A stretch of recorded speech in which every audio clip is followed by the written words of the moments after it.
Hello po sa inyo lahat. Maraming salamat po sa ating mga kaibigang mga subscribers natin at meron na po tayong subscriber na 1,172 subscriber at maraming salamat din po sa mga nanood ng aking bagong upload kay Tito Mars, yung sa Sardinas Eating Challenge niya. Kaya maraming salamat din po sa lahat ng ating mga fans, silent viewers at sa lahat ng mga viewers na nanonood ng bagong upload ko. Thank you po sa inyo lahat. At ngayon pong umaga na to ay meron pa po tayong papanoorin kasi nag-comment ako dun sa kanyang Facebook page. I-try niya kaya kung kumain ng saging. Pero nung natin may nakita na tayong 6 days ago na kumakain siya ng saging na mahaba. Kaya panoorin natin to guys. Napaka good vibe po. Yan. At siyempre supportahan din na po natin yung kanyang Facebook page, Tito Mars Official, at yung kanyang YouTube channel. Supportahan din po natin. Meron po siyang 1,000 subscribers. Yung pangalan niya po sa kanyang YouTube ay Tito Mars. Kaya panoorin ito guys, panoorin po natin to at siguradong maiinis na naman kayo sa pagmumuka ni Tito Mars. Kaya panoorin po natin to guys. Kakatapos ko lang hong mag-gym, pawis-pawis pa, bumili ako ng saging. Syempre, pagkatapos mag-gym, kailangan natin kumain ng saging.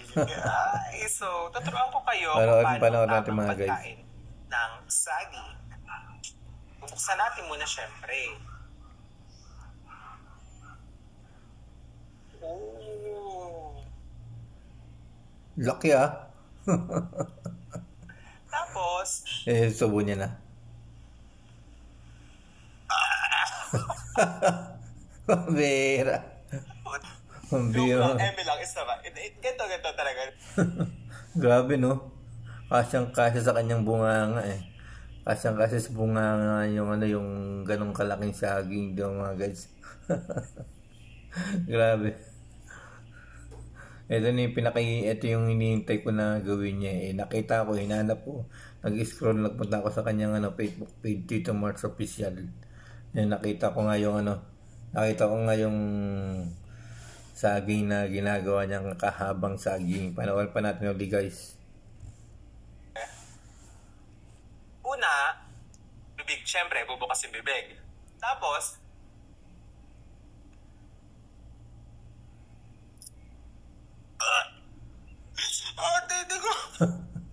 hindi ko Ang laki no? Hindi ko pala kaya yung ganitong kahabang saging. Hindi ko kaya, ate. Ang haba. Masyado siyang mahaba para sa akin. Tignan nyo, kasing haba na ng mukha ko, ate, Diba? Oh. 12 inches ah. Napakahaba nito. Kakayanin nyo ba to? Kakayanin nyo to, diba? Ikaw lang kaya mo yan. Unti-unti pa to. Kunyari pa tong bakla na to. Ang akala ko dati, kaya ko yung ganong kahabang saging, tapos dediretsuhin lunok. Pero ate, hindi ko pala kaya, no? Itong ganito, itong nakagata natin, tignan ko kung kaya ko.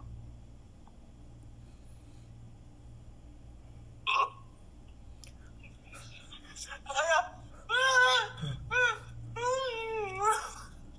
hindi ko kaya. Hindi ko kaya.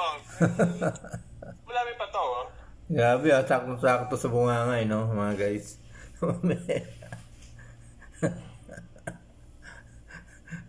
Loko tong bakla na Tito Mars na to Tapusin natin guys. Panoorin natin. Sa ngayon, isa na lang muna. Ito pa ba ako ng isa? Sige. Subukan pa natin itong isa.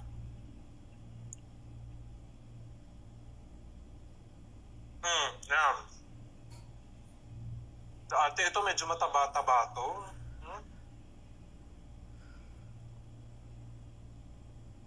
Yan.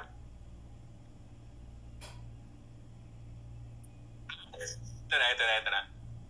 Titignan ko kung hanggang saan ko kaya yung paglagay sa saging dito sa bibig.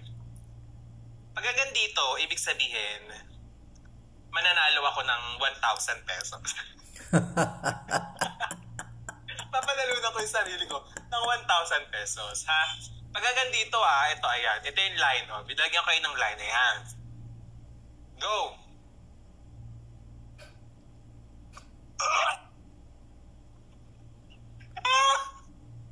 Ate! Naputol yun sa akin. Naputol siya, ate! Hindi tayo magsasayang ng pagkain. Pagkain to kaya, kakainin pa rin natin to, ate.